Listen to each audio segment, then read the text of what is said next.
Audio codec, আর এটা হচ্ছে বাজার বা রিঙ্গার কোডেক, সাব অডিও কোডেকও বলতে পারেন আপনারা। তো এইভাবে হচ্ছে একটা সার্কিট বোর্ডের আমি জাস্ট ডেমনস্ট্রেশন দেখালাম, এমন না যে এটা এখনই আপনাদের বুঝতে হবে বা এটা নিয়ে আমি আপনাদের প্রশ্ন করবো। বাট সার্কিট বোর্ড সম্বন্ধে এত আলোচনা করতেছি, কম্পোনেন্ট সম্বন্ধে এত আলোচনা করতে চিনেন না, চিনতে তো হবে জিনিসগুলো কোনটা কি। এই জন্য জাস্ট আমি এটাকে বড় করে ভিউতে দেখালাম, ঠিক আছে। এখানে এটাও যদি বলেন যে এটা কি, দেখেন এটা কি আসলে, এটা আসলে কয়েল, একটা ভেরিয়েশন দেখতেছেন কয়েলের। আবার এদিকে আসেন, ব্লু কালারের আমি বলছিলাম কয়েল ব্লু কালারেরও হয়, দেখেন এটা কি, এটাও কয়েল, কিন্তু ভেরি লো রেসিস্ট্যান্স কয়েল, মানে তার ওহম খুব কম এই কয়েলগুলোতে, বুঝছেন। কম্পোনেন্ট সম্বন্ধে আমি জাস্ট আপনাদের একটা বেসিক দেখাচ্ছি। সিরিজ সার্কিট প্যারালাল সার্কিট সম্বন্ধে বলছিলাম, মনে আছে আপনাদের? আমি তখন বলছিলাম যে কেন সিরিজ সার্কিট বা প্যারালাল এত ভেরিয়েশন, কেন, কেন উত্তর আছে, কেন ছাড়া তারা বানায় নাই।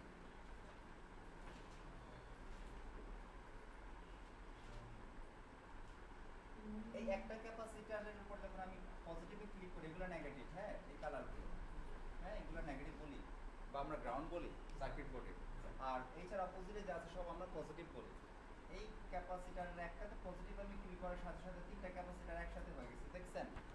এর মানে কি বোঝা জানেন, এই তিনটা ক্যাপাসিটর প্যারালাল, এই তিনটা ক্যাপাসিটর এই যে C15 কত জানি নাম্বার 1505 1531 1530, এই তিনটা ক্যাপাসিটরই হচ্ছে প্যারালাল। আপনি যদি মনে করেন যে না আমি স্যার এটা ফালাই দেবো, আমি একটু কিনতে নিলাম, বোর্ডে নিলাম, আপনি ভাবতেছেন স্যার আমি এটা ফালাই দেবো, চলবে ফোন? হ্যাঁ চলবে, কারণ আরো দুইটা ক্যাপাসিটর তো আছে প্যারালালে, কিডনির মতো যেটা বুঝাইছিলাম, একটা গেলে কয়েকটা তো আছে, ব্যাকআপ দেওয়ার মতো তো আছে। তো প্যারালাল এত ক্যাপাসিটর দিচ্ছে কেন? কোশ্চেনটা যদি এটাই হয়, আনসারটা হচ্ছে কি জানেন, প্যারালাল এত ক্যাপাসিটর দিচ্ছে কেন?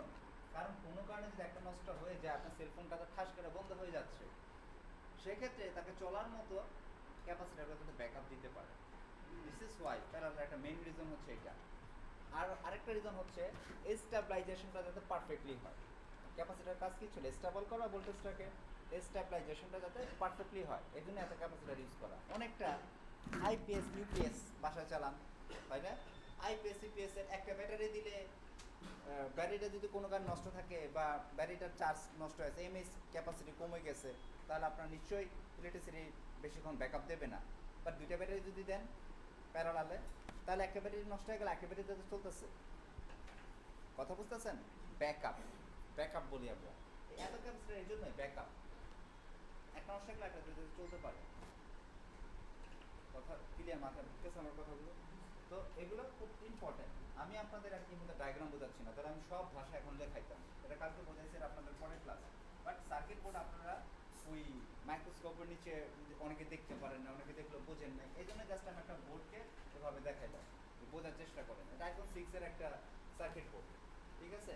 ডায়াগ্রামের সময় আপনাদের এগুলো দিয়ে বোঝানো হবে। এখানে এফপিসিএস অনেকগুলো, আবার ফ্রন্ট প্যানেল কানেক্টর আছে, আপনারা চিনেন ফ্রন্ট প্যানেল কানেক্টর কোনগুলোকে বলে? চিনেন?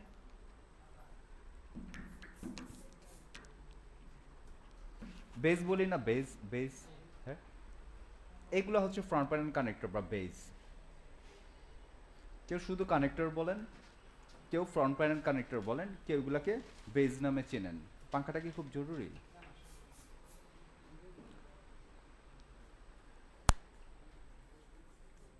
তো এই সার্কিট বোর্ডের ভিতরে দেখেন কতগুলো বেস। প্রথম বেস যে আসবে হচ্ছে ব্যাটারির, যেখানে ব্যাটারি ইনপুট হয়। তারপর যেখানে ডটার বোর্ড লাগে বা আপনারা বলেন চার্জিং লজিক বোর্ড, একই কথাই, এইখানে ইনপুট হয়। তারপরে এইখানে আসেন ডিসপ্লে, টাচের, ক্যামেরার, ফ্রন্ট ক্যামেরার, ফিঙ্গারপ্রিন্ট, ঠিক আছে। ভলিউমের হতে পারে, এটা যদি ভলিউমের, হ্যাঁ ভলিউমেরও আছে, এটা সরি, এই যে ভলিউমেরও আছে আপ ডাউনের, পাওয়ার সুইচিংয়ের। তো কেউ যদি আপনাকে প্রশ্ন করে কতগুলো কানেক্টরের নাম বলেন, অথবা ফ্রন্ট প্যানেল কানেক্টরের নাম বলেন, অথবা কত সকেটের নাম বলেন বা বেজের নাম বলেন, আনসার এগুলাই: ডিসপ্লে, টাচ, ক্যামেরা, ব্যাটারি, কি অডিও তো বলি নাই, volume, volume ribbon, volume socket বা ভলিউম কানেক্টর, ওকে। তো এগুলো আপনাদের চিনতে হবে, সবার চিনতে হবে। এবং এখন ব্যাপার হচ্ছে যে এটা চিনতে হবে না যে কোনটা টাচের কোনটা ডিসপ্লে, এটা আপনার আপাতত চিনতে হবে না, ঠিক আছে? একটা মজার ব্যাপার হচ্ছে কি একটা জায়গায় একটা ইন করতে পারবেন না। যদি আপনি মনে করেন যে আমি টাচ ডিসপ্লে রিমোটটা স্যার টাচের মধ্যে যে ঢুকিয়ে দিই, ঢুকাতে পারবেন না, কারণ এটা মাপ মতো শেপ মতো করা আছে, ঢুকবে না। বুঝতে পারছেন? তো কানেক্টরগুলোর নাম অ্যাটলিস্ট আপনাদের মুখস্থ করতে হবে সবার, কানেক্টরগুলো চেনার চেষ্টা করবেন। এই মুহূর্তে আপনাকে আমি বলি যে এটা কি কানেক্টর, আপনি কীভাবে বলবেন? তান্ত্রিক তো না, কেউ না, আমিও তো পারতাম না যদি আমি কাজ না জানতাম, তাই না? আমি তো এটা ডিজাইন আমি করি না, আমি করছি, তাহলে আমি কীভাবে জানবো? কথা হচ্ছে যে কাজ করতে গেলে একটা এক্সপিরিয়েন্সের ব্যাপার। আর সেকেন্ড হচ্ছে এই যে এই ডায়াগ্রাম দেখে আমি বলতে পারবো, আমি এখন রিড করে বলতে পারবো, মানে ডায়াগ্রাম যদি আপনাদের বোঝাই তাহলে আমি রিড করে বলতে পারবো যে এটা ডিসপ্লে সেকশনের কানেক্টর, কারণ এখানে লেখা থাকে, এখানে প্রতিটা পয়েন্টের মধ্যে ক্লিক করলে এগুলো লিখে দেয় যে এটা কিসে লাইন আসছে, তা আমরা ওইভাবেই বুঝি যে এটা ডিসপ্লে কানেক্টর। সরি, আহারে, মানে আমি ক্লিক করি কোথায় যে যায় কোথায় যায়, এই যে এলসিডি মডিউল লেখা আছে দেখছেন এখানে, তো এলসিডি মডিউল যখন কথাটা লেখে তখন আমরা বুঝি এটা এলসিডি ডিসপ্লের কানেক্টর, বুঝছেন? আবার ক্যামেরাতে যান একই কথাই বলবে, কিছু না কিছু এরকম ভাষা বলবে আপনাকে। আহা, চলে গেছে, দেখেন, rear camera to mini of AP, rear ক্যামেরার কথা বলতেছে, this socket is related to rear camera অথবা ব্যাক ক্যামেরা, একই কথাই, পিছনের ক্যামেরা, বুঝছেন? তো আমরা এইভাবে এটা দেখে বুঝতে পারি। তো কানেক্টরগুলো আপাতত আপনাদের সবার চিনতে হবে, মুখস্থ করতে হবে, ঠিক আছে? আইসিগুলোতে কিছু বলে দিলাম। কম্পোনেন্ট ডায়াগ্রাম দেখা মাত্রই, মানে যে কোনো সার্কিট বোর্ড দেখা মাত্রই আপনাদের বলতে হবে কোন কম্পোনেন্টটা কী, ভুল হবে, হতে হতে ঠিক হয়ে যাবেন। কালার ব্লাইন্ড যদি একেবারে কারো না থাকে বা এই দিকটা ঠিক থাকেন তাহলে আপনারা চিনবেন, মোটামুটি ম্যাক্সিমামই চিনবেন। এটাতে যেমন আপনারা একটা ভার্চুয়াল বোর্ড দেখতেছেন, রিয়েল বোর্ড যখন দেখবেন একই কথাই, একই জিনিসই হবে। এটা আমি হাতে বানাইনি, এটা অরিজিনাল বোর্ডটা এইরকমই, হ্যাঁ, অরিজিনাল সার্কিট বোর্ডটা এইটাই, এটাই এইভাবে এখানে দেওয়া ইমেজের মাধ্যমে, আপনারা রিয়েলও তাই দেখবেন, ঠিক আছে? বুঝতেছেন? তো কি কি এখানে ছিল আমাদের কম্পোনেন্টগুলো খেয়াল আছে? ক্যাপাসিটার, ট্রানজিস্টর, দুটো দেখাইছি, কয়েল, ডায়োড, আচ্ছা ডায়োড দেখতে চাচ্ছেন, এই যে ডায়োড, এই যে ডায়োড, জুম করে দেখাবো,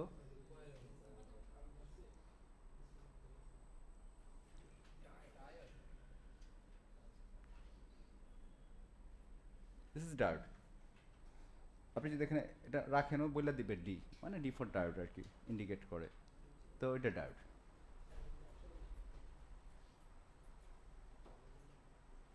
কষ্ট হচ্ছে, কণিকা আপু তো টেনশনে পড়ে গেছে।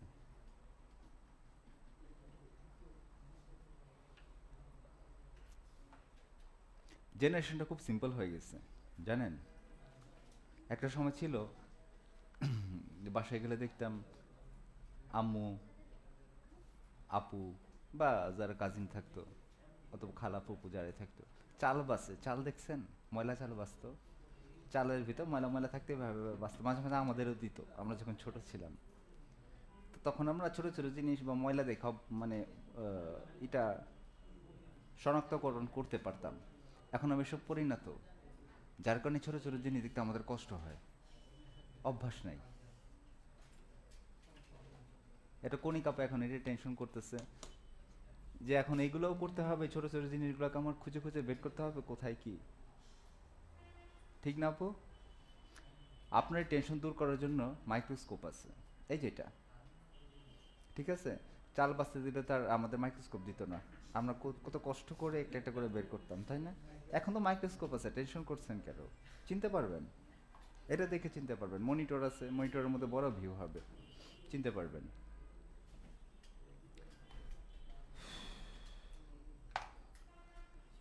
আমি আপনাদের যেদিন আপনারা জয়েন করছিলেন ব্যাচ 7, সেদিন আমি বলছিলাম একটা কথা, যে এই গাইডলাইনটা হাতে পাওয়া মাত্রই অনেকে ভয় পাওয়া যায় যে কী আছে এর ভিতর, এত কিছু সিম্পল। আমি সেদিন বলছিলাম আপনাদের 10 দিন লাগবে না এটা শেষ করতে, মনে আছে? মানে অ্যাটলিস্ট স্টার্টিং বিগিনিং চ্যাপ্টারটা 10 দিন লাগবে না আপনাদের শেষ করতে। এখন বিশ্বাস করেন আসলে 10 দিন লাগে না। আচ্ছা কয়দিন ধরে রিভিশন দিচ্ছেন? রিভিশন 4-5 দিন। দেখেন আপনাদের তাহলে হিসাব করেন যে এক সপ্তাহের ভিতরে আপনাদের গাইডলাইন শেষ হয়ে গেছে, মানে এনএফসি পর্যন্ত, তাই না?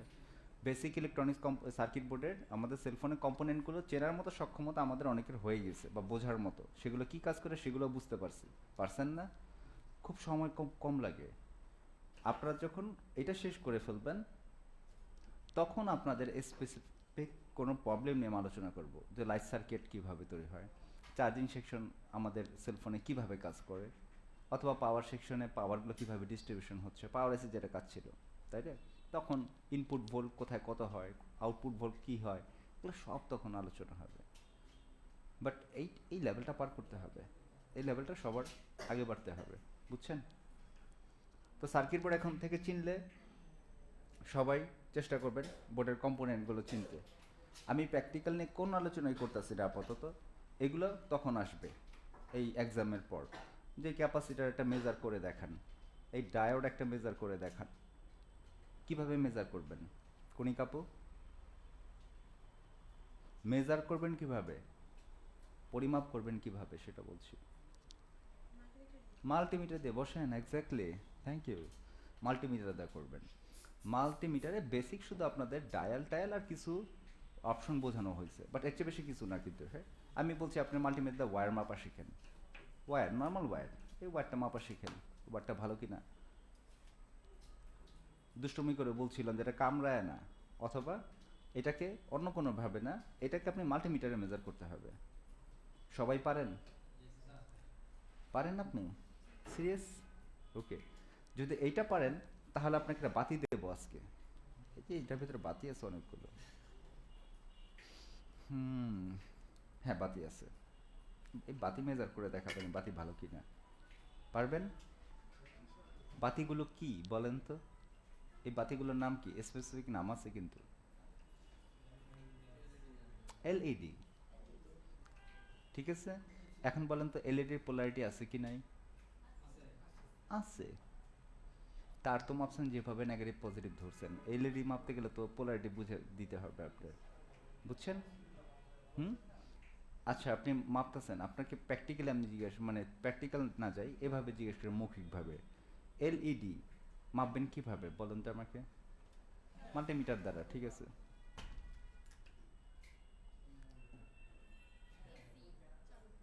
গুড, থাক।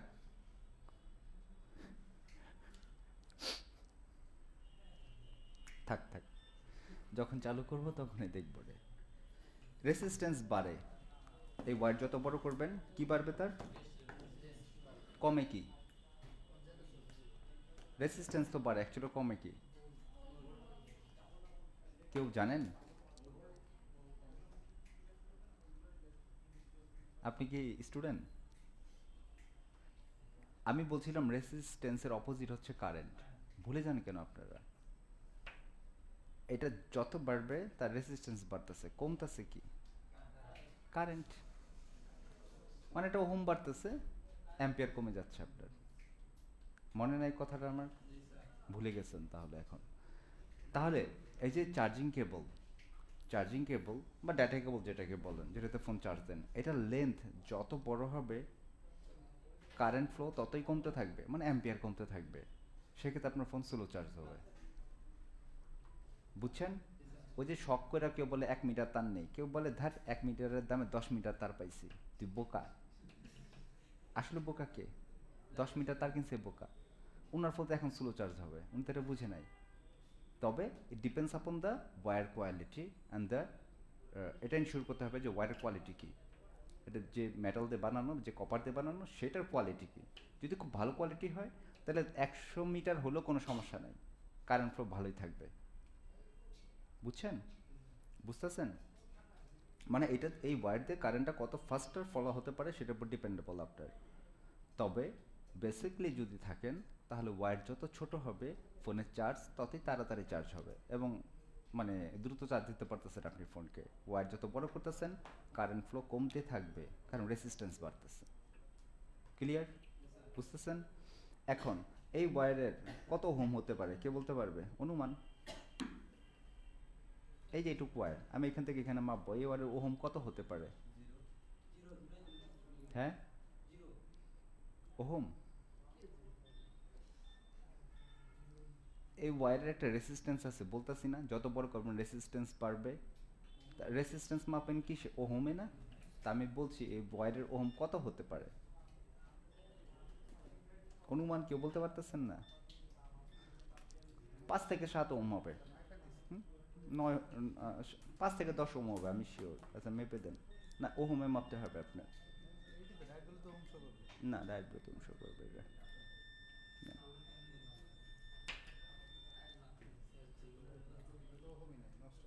নষ্ট? দেখেন নষ্ট না। আপনার মিটার ঠিক আছে? এই হ্যাঁ ঠিক আছে, নেন দেখি। আর এগুলো ঢুকানি তো নাই, নেন। হুম? 5 থেকে 10 ওহম হবে।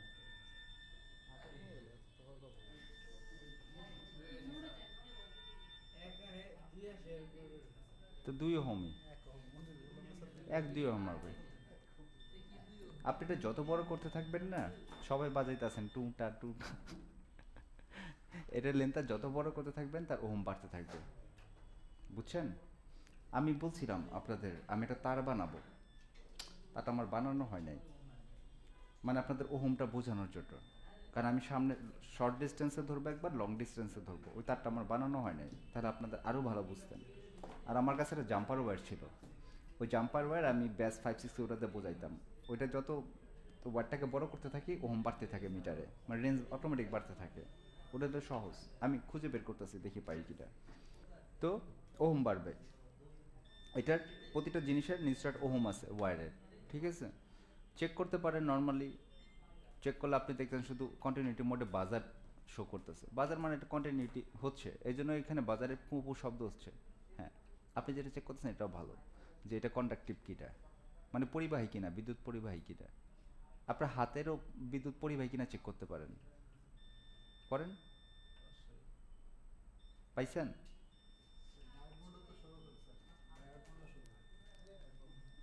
ডায়েট মোডে কন্টিনিউটি শো করবে, আসলে এটা না। আচ্ছা আপনার হাতের ওহম দেখেন তো, আপনার হাতের ওহম চেক করেন তো সবাই নিজস্ব। 8 ওহম।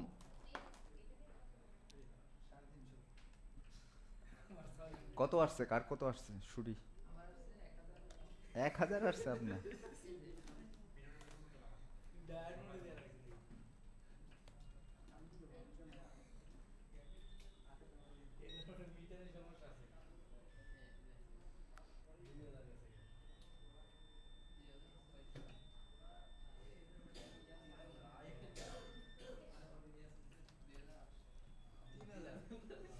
পাইছেন? অটোমেটে চলে যান, অটো রিকগনাইজেশন মোড, মানে স্টার্টিং যে মোডটা থাকে আমি দেখাচ্ছি, এপিও নিচে রাখা থাকে, হ্যাঁ এই যে এটা, মানে অটোমেটিক আপনার নিয়ে নেবে আপনি কি মাপতেছেন, এই মোডে চলে যান। হ্যাঁ, এখন আপনি এই দুটো ওয়্যার দুই হাত দিয়ে ভাবে চাপ দিয়ে ধরেন, দেখেন কত কিলো ওহম শো করে। কত শো করছে আপু? কত? কত? জোরে চাপ দেন। আপনার ব্লাড ফ্লো যত বেশি হবে তত এখানে ভ্যালু বাড়তে থাকবে, মানে ওম বাড়তে থাকবে আপনার। আচ্ছা আমরা 366, 381। It proves that human body also conductive, it proves that human body also conductive, মানে আপনার বুদ্ধি শরীরের উপর দিয়ে বিদ্যুৎ প্রবাহিত হবে, এটা বোঝায়। বুঝতে পারতেছেন? এটা বিশ্বাস করেন? এই যে এখন বিশ্বাস করতেছেন, কারণ মাল্টিমিটারের রিডিং দেখানো না তো, রিডিং দেখাচ্ছে কেন? আপনার বডিতে একটা ওহম আছে, আপনি কি বিশ্বাস করেন আপনার বডিতে ইলেকট্রিসিটি জেনারেট হয়? বিশ্বাস করেন?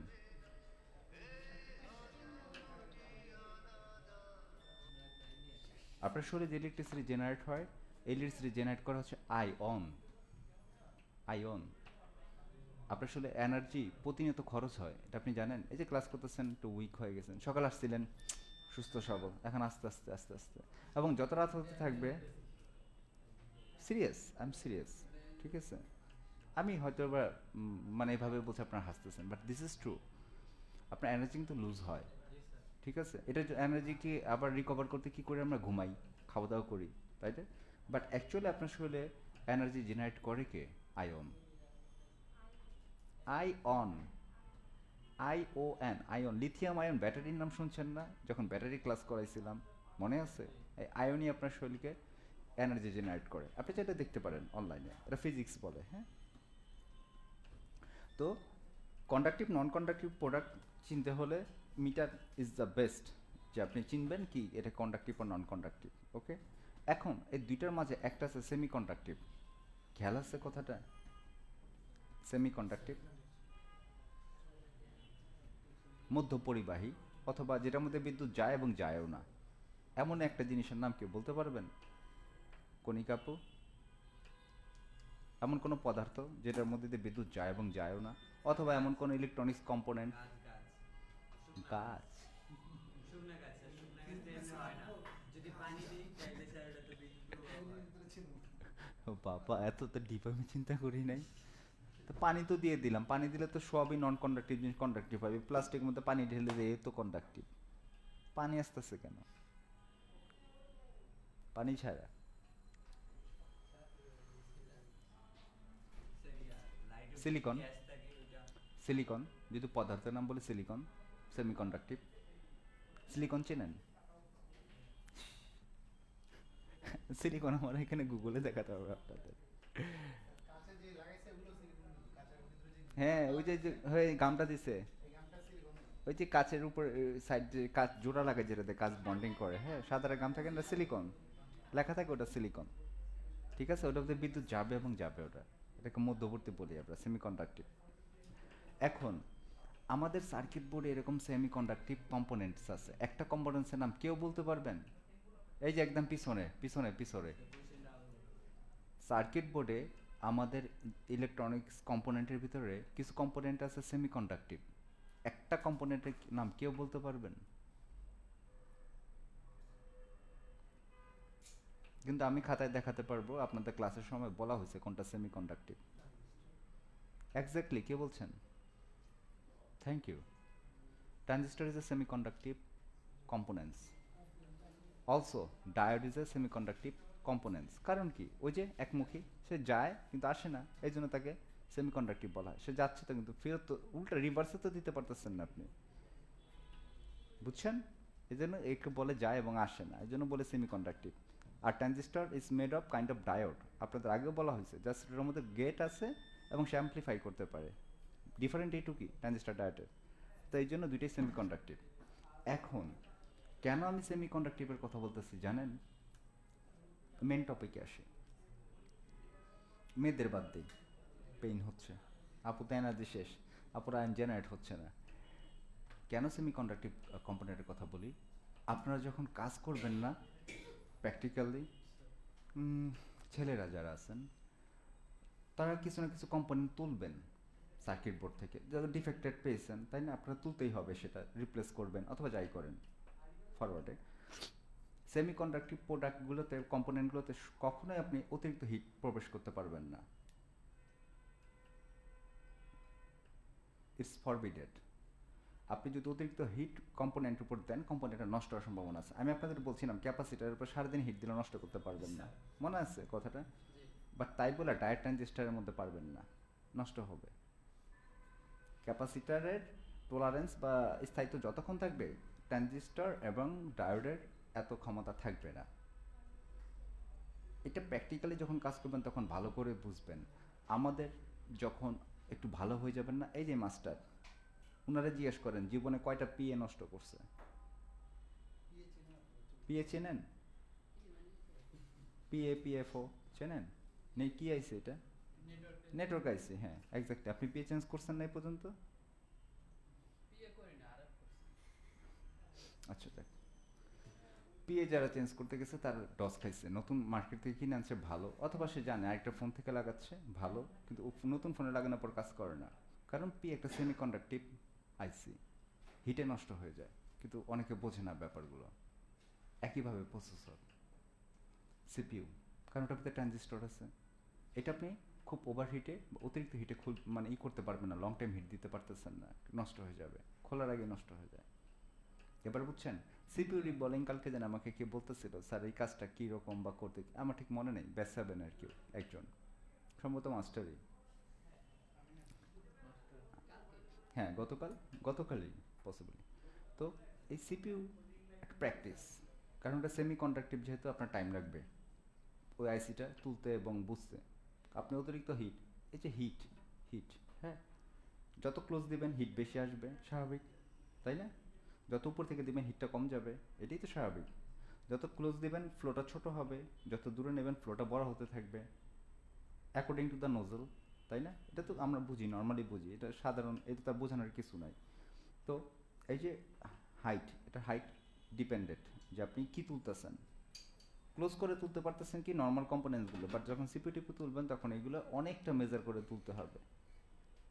এই জন্য সিপিইউ তোলার মতো ক্যাপাবিলিটিস হওয়ার মতো অনেকটা টাইম লাগবে, আপনাদের প্র্যাকটিস লাগবে অনেকটা। ওকে, বুঝছেন?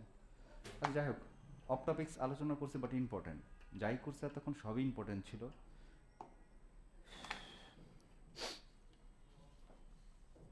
এখান থেকে আপনাদের পড়ানোর মতো আমার আর কোনো কিছু নাই। ম্যাক্সিমাম ছাত্ররাই, মানে যারা আছেন এখানে, ম্যাক্সিমামই অ্যান্সার করতে পারতেছেন এবং বুঝেন ব্যাপারগুলো। ওটা পরীক্ষার সময় দেখা যাবে আপনারা কতটুকু বুঝছেন। এনএফসি কি কণিকা আপু? আমি ফুল ফর্ম জানতে চাইনি। এনএফসি কি কাজ করে?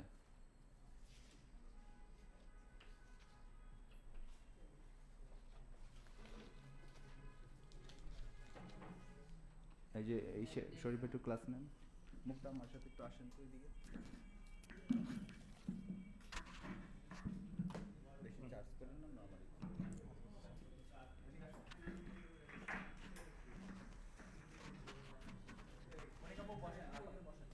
বসেন।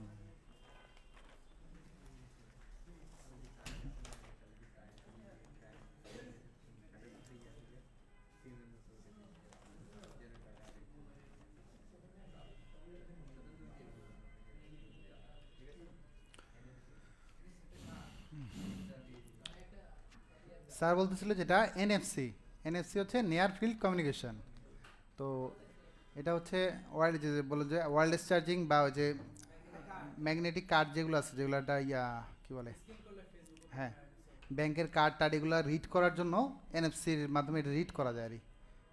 এনএফসি একটা কী বলবো, এটা সেন্সর, যে সেন্সরটার মাধ্যমে ম্যাগনেটিক কার্ডগুলো রিড করা যায়।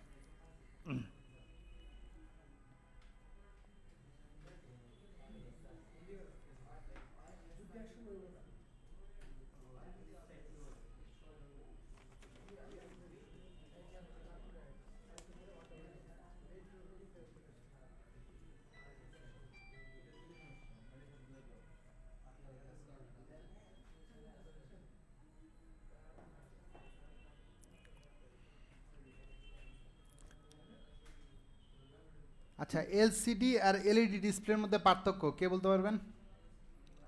আপনি পারবেন? বলেন, একটু দাঁড়ান, সুন্দর করে বলেন।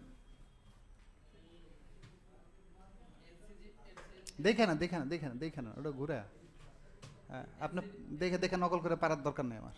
এলসিডি হচ্ছে মোটা, হ্যাঁ, এলইডি হচ্ছে পাতলা। আচ্ছা ঠিক আছে। আর এলসিডির অনেকগুলো পার্ট হবে, এলইডি পার্ট হয় না। আচ্ছা ঠিক আছে। আর এলসিডির দাম কম, এলইডির দাম বেশি। এলইডির দাম বেশি। আচ্ছা, যদি কখনো আমার কোনো মোবাইল খোলার প্রয়োজন হয়, সেক্ষেত্রে কি এলসিডি দিয়ে লিকুইড দিতে পারবো না পারবো না? এলসিডিতে পারবো না, এলইডিতে পারবো। এলইডিতে পারবো। আচ্ছা ঠিক আছে, অবশ্যই সমস্যা।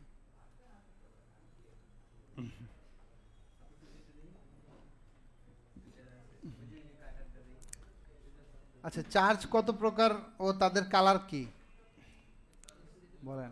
চার্জ হচ্ছে দুই প্রকার, কি কি? Positive negative. পজিটিভের কালার কি? লাল। আর নেগেটিভের কালার কালো।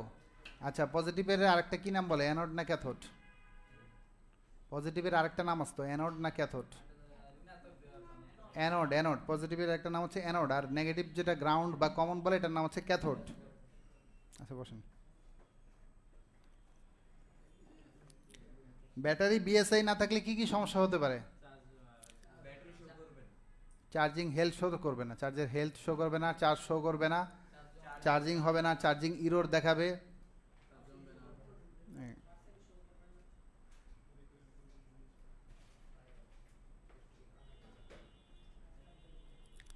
আচ্ছা ওয়াট কিভাবে কাউন্ট হয়? ওয়াট সম্বন্ধে কার ধারণা আছে? ওয়াট, এই যে 35 ওয়াটের এলইডি লাইট, 100 ওয়াটের ফ্যান, 1800 ওয়াটের এসি, 35 ওয়াটের সাউন্ড বক্স, এই ওয়াট জিনিসটা কি? ওয়াট সম্বন্ধে কে বলতে পারবেন? আরে আচ্ছা, ভোল্টেজ ইনটু কারেন্ট সমান ওয়াট। একটা একটা ইলেকট্রনিক্স কম্পোনেন্ট কত ভোল্ট আর কত কারেন্ট কনজিউম করতেছে এটার গুণফলটাই হচ্ছে ওয়াট বা শক্তি, যেটা বলে P equal to V into I, power. P মানে হচ্ছে পাওয়ার, পাওয়ার বা শক্তি, শক্তির এককটা এখানে হচ্ছে ওয়াটে, ওয়াটে কনভার্ট করতেছে।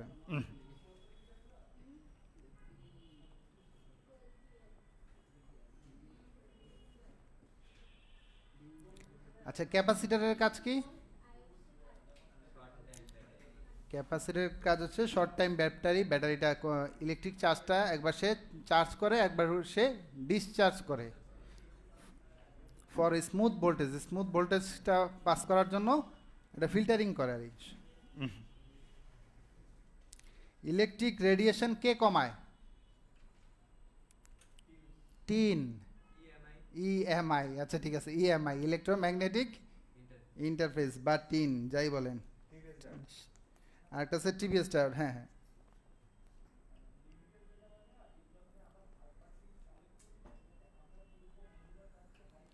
এসি থেকে ডিসি কনভার্ট করতে গেলে কি প্রয়োজন? Rectifier diode. রেকটিফায়ার ডায়োড ছাড়া এসি থেকে ডিসি কনভার্ট করা সম্ভব না।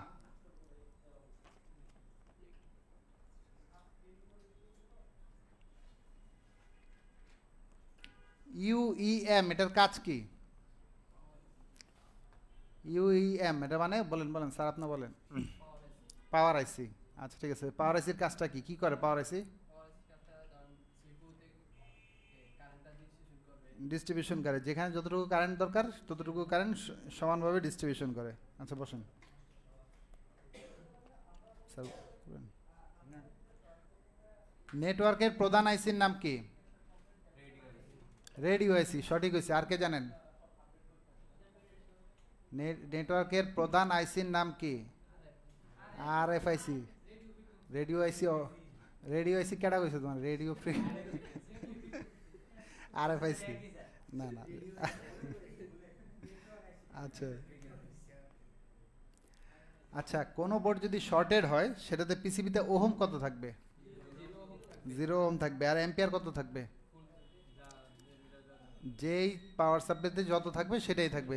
যেমন আপনাদের এগুলো হচ্ছে 3 অ্যাম্পিয়ার, 3 অ্যাম্পিয়ার থাকবে। স্যারের ডিসি পাওয়ার সাপ্লাই ওটা হচ্ছে 5 অ্যাম্পিয়ারের, 5 অ্যাম্পিয়ার থাকবে। যেটাতে যত সেট করা আছে ফুল কারেন্টটা শো করবে হচ্ছে শর্ট হইলে।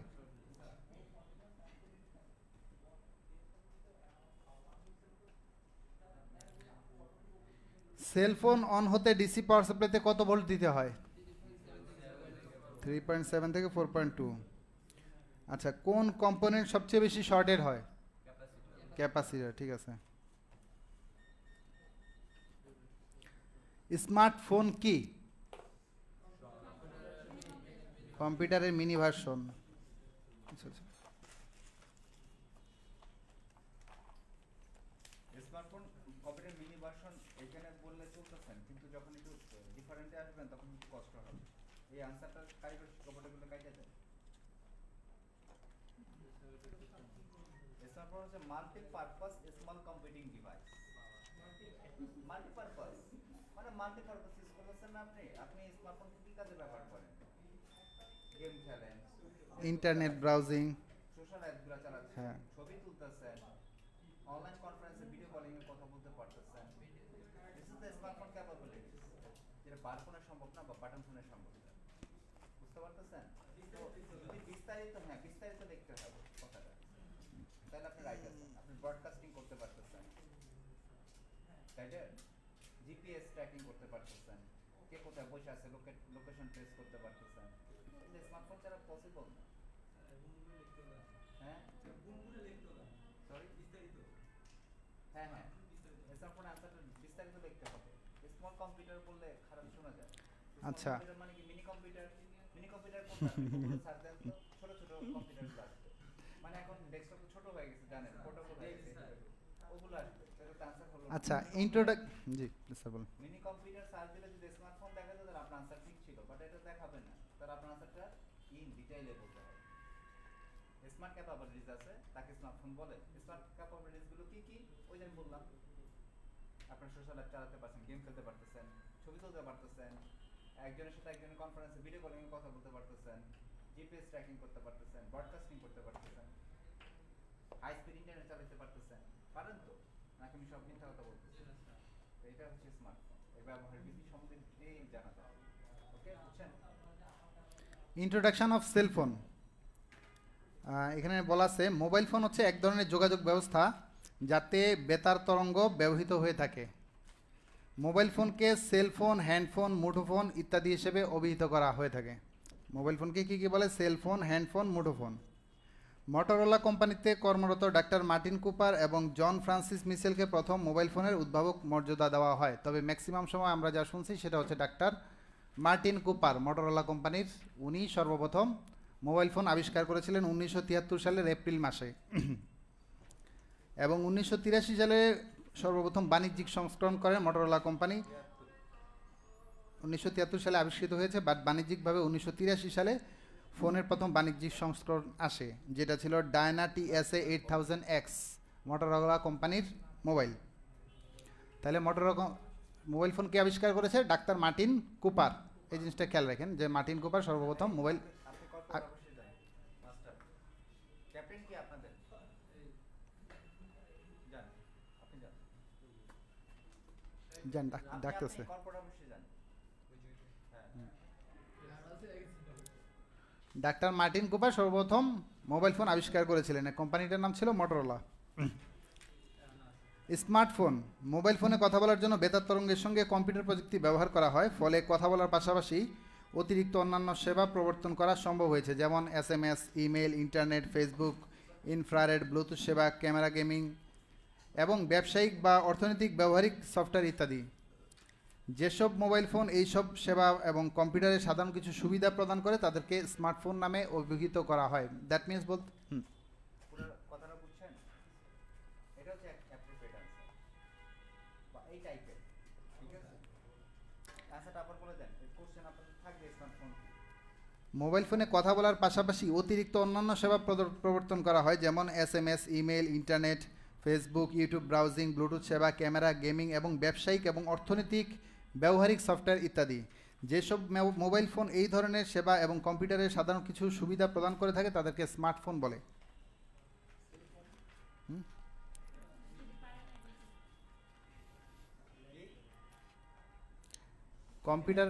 কম্পিউটারের মতো যে যত ধরনের সুবিধাগুলো আছে এগুলার যেই মোবাইল ফোনগুলো দিতে পারে সেগুলোকে স্মার্টফোন বলে। অনেকটা মিনি কম্পিউটার যেটা বললো স্যার। কম্পিউটারে যত ধরনের সুবিধা আছে, যেমন ইন্টারনেট, ব্যবসায়িক ক্ষেত্রে বিভিন্ন ধরনের সফটওয়্যার ইউজ করা হয়, তারপর আপনারা ইউটিউব ব্রাউজিং করতে পারতেছেন, ফেসবুক ব্রাউজিং, সোশ্যাল মিডিয়া এবং বিভিন্ন ক্যামেরা দিয়ে ছবি তুলতে পারতেছেন, ব্লুটুথ চালাইতে পারতেছেন, এগুলো সকল ধরনের সুবিধা যেই মোবাইল ফোনগুলো দিতে পারে সেগুলোকে স্মার্টফোন বলে। আর সংক্ষিপ্ত একটা হিসাবটা সেটা হচ্ছে মটোরোলা কোম্পানির ডাক্তার মার্টিন কুপার, উনি 1973 সালে সর্বপ্রথম মোবাইল ফোন আবিষ্কার করেছেন। এই হচ্ছে introduction. Different type of network frequency. Network frequency কয় ধরনের? দুই ধরনের। কি কি? রেডিও ফ্রিকোয়েন্সি এবং ইন্টারমিডিয়েট ফ্রিকোয়েন্সি। রেডিও ফ্রিকোয়েন্সি কি? রেডিও ফ্রিকোয়েন্সি হচ্ছে তারবিহীন তরঙ্গ। তারবিহীন তরঙ্গের মাধ্যমে আমরা ডাটা আদান প্রদান করি। রেডিও ফ্রিকোয়েন্সি, এই ফ্রিকোয়েন্সিটার মাধ্যমে যেমন আমি কথা বলতেছি ফোনে, সেটা কোনো ডাটা বা তারের প্রয়োজন হচ্ছে না, উইদাউট তার আমরা কথা বলতেছি। সেটা কিভাবে? রেডিও ফ্রিকোয়েন্সির মাধ্যমে কথা বলতেছি। কথাটা তো একটা ডাটা আদান প্রদান করতে পারতেছি। আর ইন্টারমিডিয়েট ফ্রিকোয়েন্সিটা কি? কথা বলার সময় যে কথা বলার ব্যান্ডউইথ বা 2G 3G যাই বলেন, 2G থেকে 3G ফ্রিকোয়েন্সিতে যে কনভার্ট করার সময় মধ্যবর্তী একটা ফ্রিকোয়েন্সি থাকে, এটাকে ইন্টারমিডিয়েট বা মধ্যবর্তী ফ্রিকোয়েন্সি বলে, মধ্যবর্তী তরঙ্গ বলে। মানে যে যখন আমাদের ব্যান্ডউইথটা 2G-তে আমি কথা বলতেছি একটু ভালো জায়গায় একটা ভালো সিগন্যাল পেলাম 3G-তে গেল, তো এই মাঝখানে 2G থেকে 3G-তে কনভার্ট হওয়ার সময় কলটা যেন ড্রপ না করে সেজন্য একমাত্র মোবাইল ফোনেই এই ফ্রিকোয়েন্সিটা ইউজ করে, ইন্টারমিডিয়েট ফ্রিকোয়েন্সি, যেটা অন্য কোনো কম্পোনেন্টসে ইউজ করা হয় না।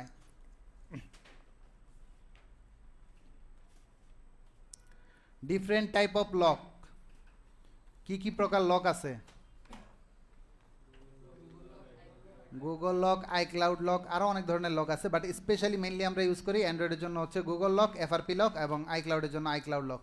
এছাড়াও আপনাদের লক আছে যেমন pattern lock, finger lock, Irish scanner lock, ঠিক আছে, তারপরে ফেস লক, অনেক ধরনের লক আছে, বাট মেইনলি আমরা ইউজ করি হচ্ছে মেইনলি সিকিউরিটি পারপাসের গুগল, অ্যান্ড্রয়েডের জন্য গুগল লক এবং আইক্লাউড আইফোনের জন্য আইক্লাউড লক।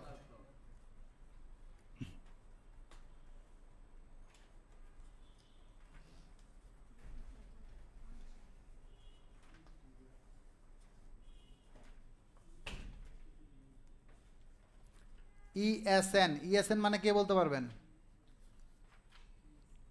ইএসএন ভুলে গেছেন? Electronic serial number.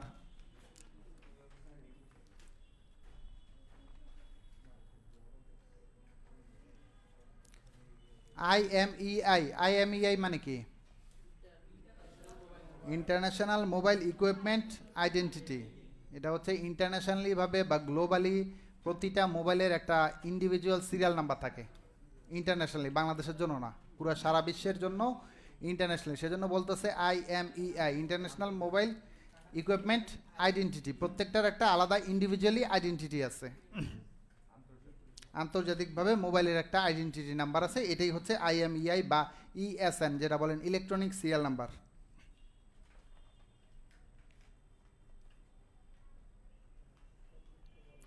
Safety procedure, safety প্রসিজারের ক্ষেত্রে আমরা কি কি ইউজ করি?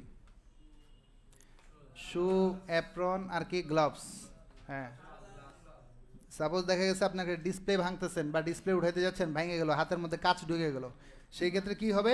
ওয়াট তৈরি হবে। আপনারা যেমন আমার হাতে একটা ঢুকছে ওয়াট, আচিল বা বাংলা যেটা বলে আচিল বা ওয়াট, এটা একবার যদি ঢুকে যায় যতক্ষণ পর্যন্ত না বের করবেন ততক্ষণ পর্যন্ত কিন্তু এটা আস্তে ধীরে করতে থাকবে। হ্যাঁ, তো সেই জন্য কাজ করার সময় আমাদের দরকার ছিল কি গ্লাস পরে কাজ করা, নাহলে 2-3টা কাজ হাতের ভিতরে ঢুকে যেতে পারতো, যেমন ডিসপ্লে ভাঙা গ্লাস যখন আমরা খুলতে যাই। এই আরেকটা হচ্ছে যেগুলা কারেন্ট ফ্লোর জন্য, কারেন্টটা যেন শর্ট সার্কিট না হয় সেজন্য জুতাটা পরবো। এখন বলতে পারেন মোবাইলে ভোল্ট থাকে হচ্ছে 4.2 ভোল্ট, এটা আবার শর্ট সার্কিট হবে কীভাবে বা এটা মানুষের ক্ষতি করবে কীভাবে? মানুষের ক্ষতি করবে না, বাট মোবাইলটার ক্ষতি করার একটা সুযোগ থেকে যায়। তারপর অ্যাপ্রন পড়তে পারি। Hardware fault identify and repair. হার্ডওয়্যারের ফল্ট কী কী হতে পারে? আনলিমিটেড প্রবলেম, হার্ডওয়্যারের কোনো সীমা নাই, যে কোনো কিছু হতে পারে, যেমন স্পিকার, হ্যাঁ speaker problem, mouth speaker problem, ঠিক আছে, ringer IC problem, battery dead, display problem, যে কোনো কিছু প্রবলেম হইতেই পারে। হার্ডওয়্যারের আনলিমিটেড প্রবলেম, শেষ নাই।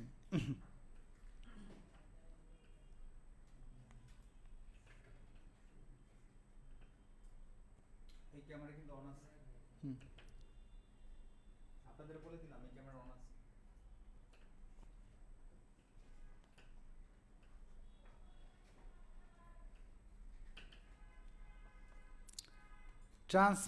ট্রান্সফরমার কি কেউ বলতে পারবেন? ট্রান্সফরমার সম্বন্ধে কারো জানা নেই?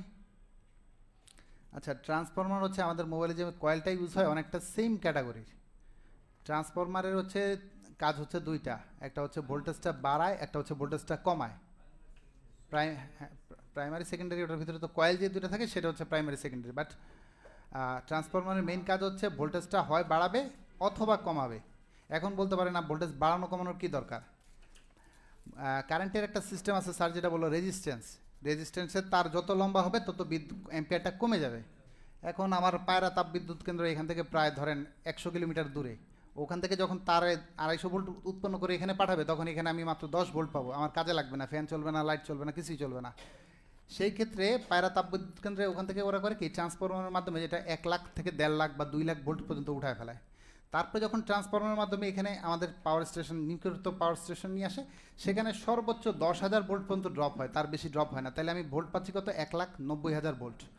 সেখান থেকে আবার ট্রান্সফরমারের মাধ্যমে আবার স্টেপ ডাউন করে কমায় ফেলে এখানে মেইনলি যে আমাদের পিলারগুলোতে 400 বা 250 ভোল্ট পর্যন্ত দেয়।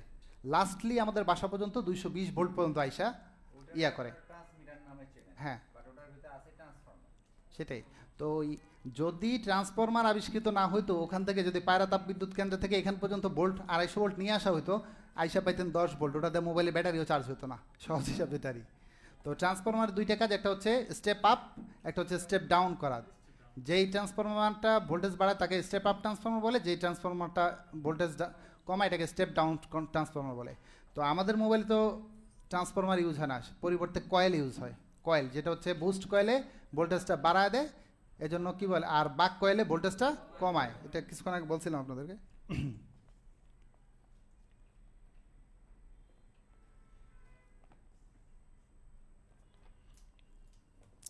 তারপরে আছে ওহম ল। ওহম লটা কে পারেন? Ohm law, V equal to I R. V মানে কি? ভোল্ট। I current. আর মানে রেজিস্ট্যান্স। ঠিক আছে।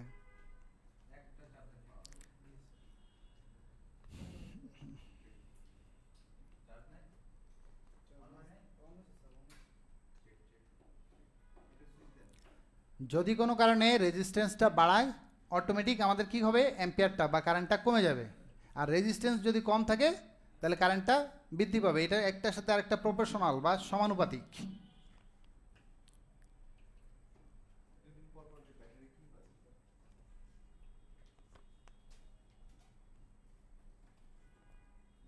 ব্যাটারি যদি বার শেষ হয়, উচিত কি আসলে, কি ইউজ করা উচিত বলেন তো প্র্যাকটিক্যালি? বা রিচার্জেবল ব্যাটারি ইউজ করা উচিত।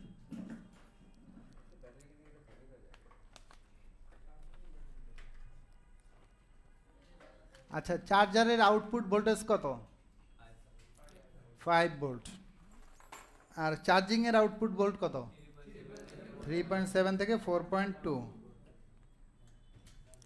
আচ্ছা, আমরা মোবাইল ফোন সেক্টরে যারা আছি তারা হচ্ছে জিএসএম সেক্টরে আছি। জিএসএম এটার মানে জানা আছে কারো?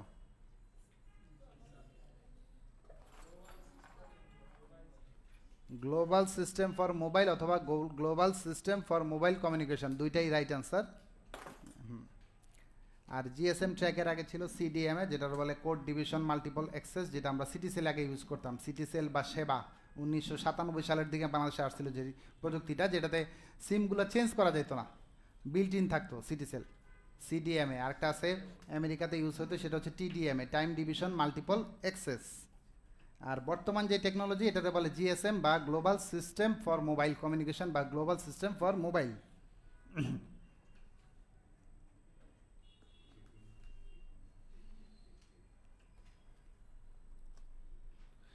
হৃদয় আছে? হৃদয় আসো। নেটওয়ার্কের প্রধান আইসি নাম কি? আরএফ। এই তো পার্সো তো দেখা যায়। আচ্ছা হৃদয়, সেল ফোন অন হতে ডিসি পাওয়ার সাপ্লাইতে কত ভোল্ট দিতে হবে? আচ্ছা ঠিক আছে। কোন কম্পোনেন্ট সবচেয়ে বেশি শর্ট হয়? বুঝলে গেছো? থাক। ক্যাপাসিটর।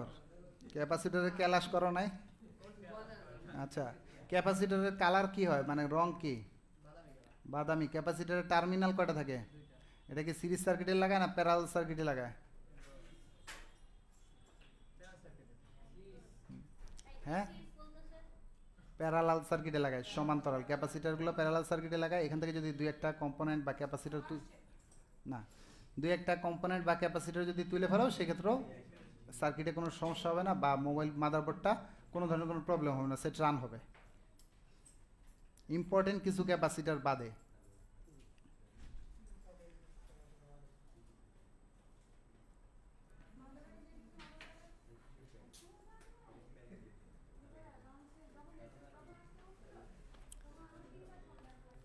আচ্ছা হৃদয়, সফটওয়্যার ফ্ল্যাশ কি? সফটওয়্যার ফ্ল্যাশ কি জন্য করতে হয়?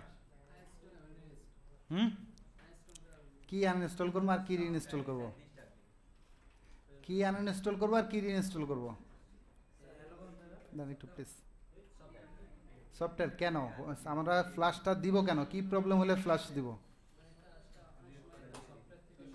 সফটওয়্যারে কি কি সমস্যা হয়? সফটওয়্যারের সিমটমগুলো বলো, মানে এই বুট, একটা মিনিট, হ্যাঁ দাঁড়ায় থাকে, মানে বুট লোগোটা দাঁড়ায় থাকে, এর একটা রিজন। আরেকটা কি হয়? বন্ধ হয়, চালু হয়, রিস্টার্টিং হয় বা লুপিং হয়, বারবার একই জিনিস লুপিং হয়। আর কি কি প্রবলেম হয়? আইফোন না, যদি অ্যান্ড্রয়েড হয় তাহলে কি অ্যান্ড্রয়েড দ্বারা থাকবো না? ও আচ্ছা, অ্যান্ড্রয়েডেরটা এমআই লেখা থাকে, কিন্তু আমারটা তো স্যামসাং লেখা দ্বারা থাকে, তো আমারটা এমআই লেখা দ্বারা থাকে না। ও আচ্ছা আচ্ছা, তুমি বলবা লোগো আইসা দ্বারা থাকে, অ্যান্ড্রয়েডের এমআইও হইতে পারে, স্যামসাং হইতে পারে, অ্যাপলও হইতে পারে, যে লোগো স্ট্যাক হয়ে দাঁড়া রয়েছে। আরেকটা হচ্ছে গিয়া অ্যাপ্লিকেশন ইউর দেখাবে, তুমি ক্যামেরাতে অন করলা, ক্যামেরা অন হচ্ছে না, এটা হ্যাং করে বন্ধ হয়ে গেল ক্যামেরা। ফেসবুক চালাইতেছো, ফেসবুকটা ঠাস করে বন্ধ হয়ে গেল, কিছুক্ষণ অন হয়ে অটোমেটিক ক্লোজ হয়ে গেল, অ্যাপ্লিকেশনগুলো ঠিক মতো কাজ করতেছে না, অথবা দেখাচ্ছে যে স্টোরেজ ফুল। এই ধরনের যদি সিমটম দেখো, সেক্ষেত্রে কী করতে হবে? এটারে সফটওয়্যারটা বাদ দিয়া নেটের থেকে একটা নতুন করে সফটওয়্যার নামাইতে হবে, নামায়া সেটা ফ্লাশ দিতে হবে, নতুন আগেরটা আনইনস্টল করতে হবে, আগের সফটওয়্যার পরেরটা রিইনস্টল করতে হবে, ঠিক আছে? এটারই কয় ফ্ল্যাশ, তোমার ভাষায়, তোমার ভাষায় এটারই বলে ফ্ল্যাশ, ঠিক আছে? বুঝে নাও।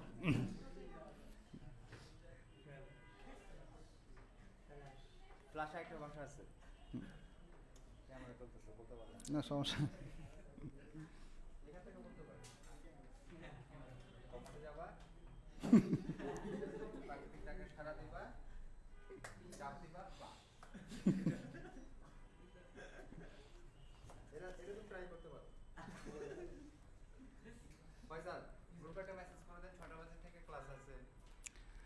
আচ্ছা, Android phone, Android phone, Chinese phone, এগুলো ফ্লাশ করার জন্য কোন কোন সফটওয়্যার ইউজ করতে হয় কারো জানা আছে? আচ্ছা, যদিও এটা একবার দেখাতে চেয়েছিলাম, এখন বর্তমানে সফটওয়্যারটা কাজ করতেছে না। অ্যান্ড্রয়েডের জন্য, মিডিয়াটেকের জন্য সাধারণত এসপি ফ্লাশ টুলটা ইউজ করে ফ্লাশ করার জন্য। আরেকটা আছে স্পিড টার্মের জন্য এসপিডি ফ্লাশ টুল আছে। তারপরে এছাড়াও মাল্টিপল অনেক ফ্লাশ টুল আছে, যেমন অক্টোপাস, তারপরে আরও অনেকগুলো আছে। এই যে আপনার কাছে, এই যে আর আইফোনের জন্য কোনটা ফ্লাশ করতে টুল জানা আছে কারো? 3U2 plus iTunes. হ্যাঁ হ্যাঁ হ্যাঁ, ওই দিনকে দেখাছিলাম, পরে সফটওয়্যারটা বন্ধ হয়ে গেছে, আর দেখাতে পারিনি। যাই হোক, না না না, ওই যে স্যার ওই যে ওই সফটওয়্যারটা, ওটার ভিতরে সব দেওয়া আছে। অ্যাসপাইন্ডারের ইয়াটা, আচ্ছা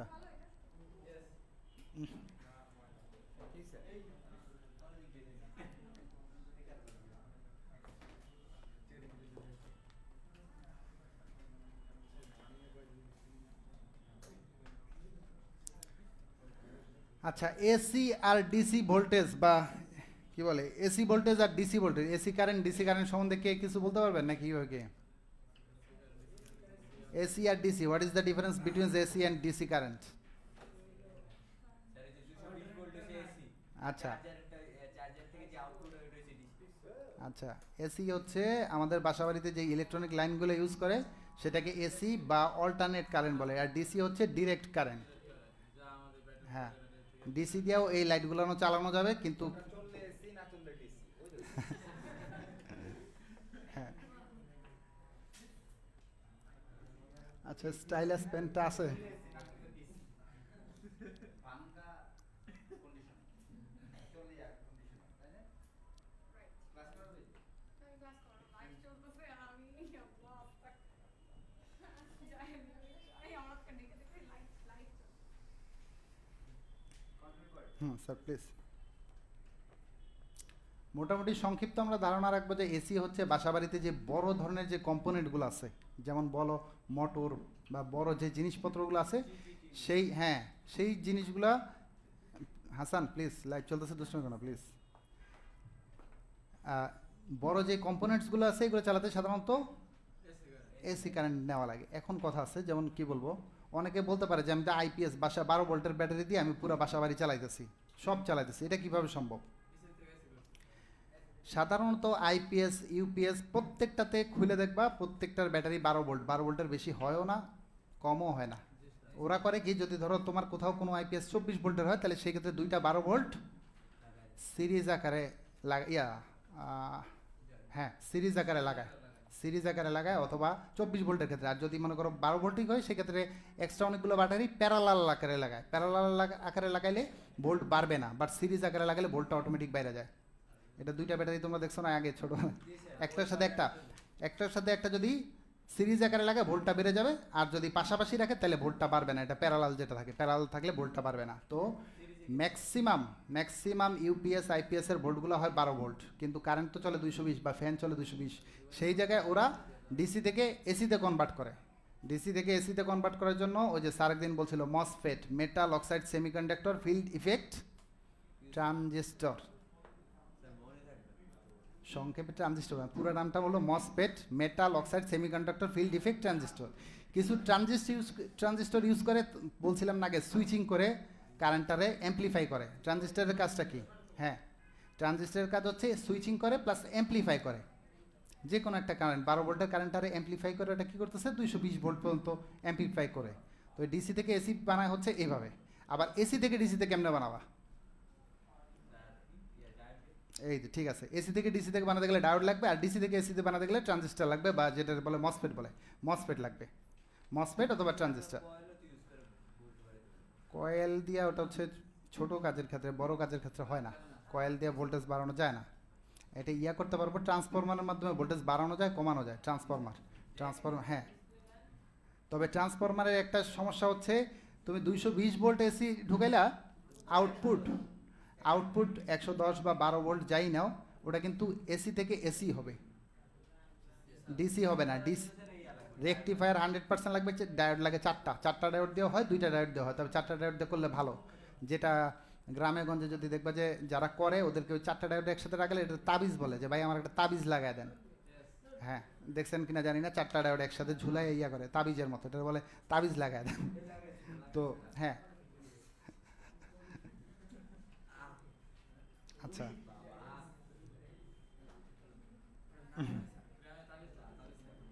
না ইলেকট্রনিক্স দোকান আগেরকার আমলে বলতেছিলাম, যারা রেডিও টেডিও ঠিক করতো, ডিসি রে এসি করতো, তারা বলতো ভাই একটা তাবিজ লাগা দিলে কাজ হয়ে যাবে। এই তো যেটা বলতেছিলাম, আরই ডিসি ভোল্টেজগুলো ম্যাক্সিমামই 12 ভোল্ট হয়, তবে কিছু কিছু বাহিরের দেশের ক্ষেত্রে ডিসি ভোল্ট সর্বোচ্চ 110 ভোল্ট পর্যন্ত করা যায়।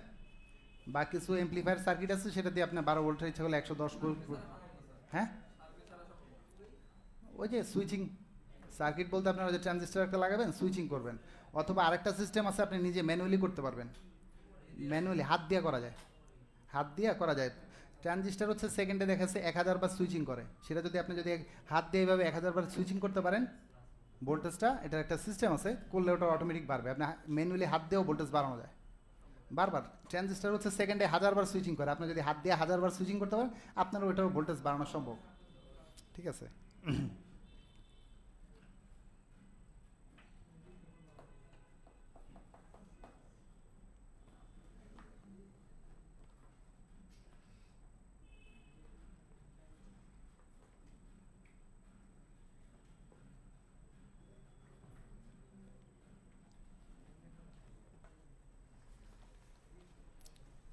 স্টাইলাস পেনটা কোথায়?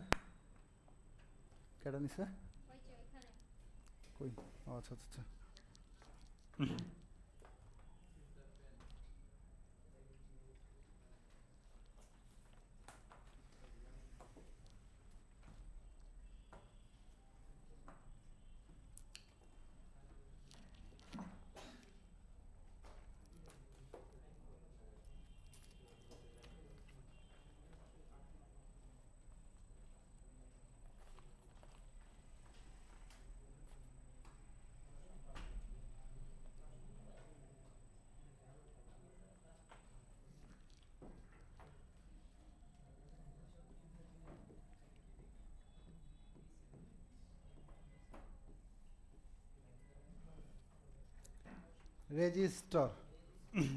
রেজিস্টরের কাজ কি জানি বলছিলাম? রেজিস্টারটা হচ্ছে কারেন্টারে বাধা প্রদান করে।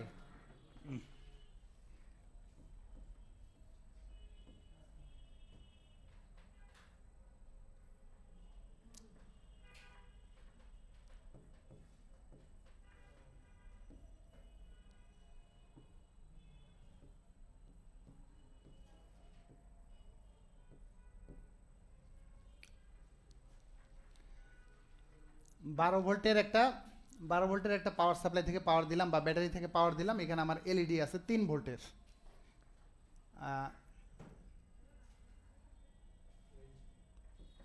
সাপোজ মনে করেন এখানে 18 ওহমের একটা রেজিস্টার দিয়ে দিলাম, 18 ওহমের একটা রেজিস্টার দিলাম, এখান থেকে আমার বাল্বটা জ্বলতেছে,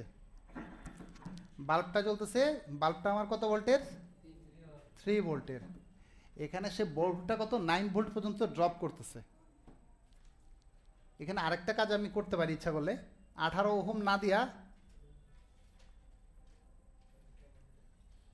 3টা রেজিস্টার লাগাই দিলাম। প্রথমটা দিলাম 3, আরেকটা দিলাম 6, আরেকটা দিলাম 9। তাহলে কিন্তু সেম একই কাজ করবে। তো রেজিস্টারের সূত্র যেটা, যদি প্যারালালি থাকে আরই, প্রতিটা রেজিস্টারের যোগফল, 3টা রেজিস্টার আছে এখানে, 3টা রেজিস্টারের যোগফল যা আসবে এটা সরাই আপনারা একটা রেজিস্টার লাগাই দিলে হয়ে যাবে। আর প্রতিটা রেজিস্টার, সাপোজ মনে করেন 12 ভোল্ট এখানে আপনারা ইনপুট দিচ্ছেন, ফার্স্টে এখানে 3 ওহম দিলেন না, এখানটায় ভোল্টেজটা কমে যাবে। ফার্স্টে এই জায়গাটা ভোল্টেজ কমে যাবে। ধরেন সাপোজ 9 ভোল্ট আসলো, পরেরটা চেক করলেন দেখলেন 6 ভোল্ট আসলো, পরের এখানে আসলেন এখান থেকে 3 ভোল্ট আউটপুট আসতেছে, বাট কারেন্ট ফ্লোটা কিন্তু সব সময় সেম আসবে। এটা ক্যালকুলেটরতে বের করতে হবে কত ওহম, এটা আমার জানা নেই। যাই হোক, একটা আইডিয়ার উপরে দিলাম, ধরেন সাপোজ 300 মিলি, 0.3।